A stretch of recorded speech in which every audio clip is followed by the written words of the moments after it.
su'aal aad u wanaagsan madaxweynaha Soomaaliland Muuse Biixi horta marka hore waxaan ugu hambalyeynaya runtii khudbaddii taariikhiga ahayd uu labadiisa gole ka horjeediyey waa arrin aan aad u soo dhaweynayno muujinaysana runtii leadershipkiisa inuu qaatana yidhaahdo maaragtay raaligelintii farmaajo bixiyey wax yani qof kasta oo muslina ama dee Soomaaliya uu xaq ku ah in la qaato qofku yidhi raali noqo marka taa wax ku jaban ma jirto waxayna tusaysaa dadku inay markasta diyaar u yihiin wada hadal iyo wada shaqayn maya madaxweyne Muuse Biixi cafis waxa laga waxa weeye raali gelin un baa la bixiyay Soomaa raali qofku raali noqo way hebaad oranaysaa laakiin wuxuu yani arinta imaanshaha iyo waxyaabaha kale arintan waa taariikh dheer oo soo jireen ah dhibaatooyin badan baa soo dhacay marka process dheer bay u baahan tahay in la falaqeeyo la qodobeeyo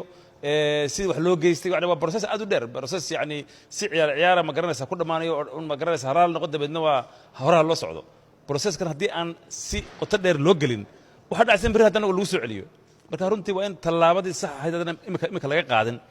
bari waxaa imanaysa mid tan maartii hore ka daran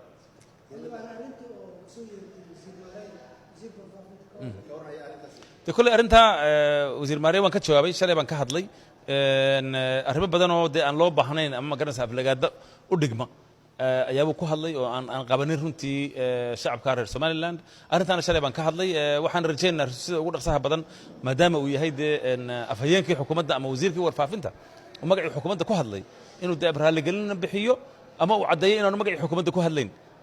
inta laga filayna waa inta ya haddaan isagu hadal saasaan u qaadanaa anaku haddii ay xukuumaddu ka aamustana waxaan u qaadanaa xukuumaddu la qabto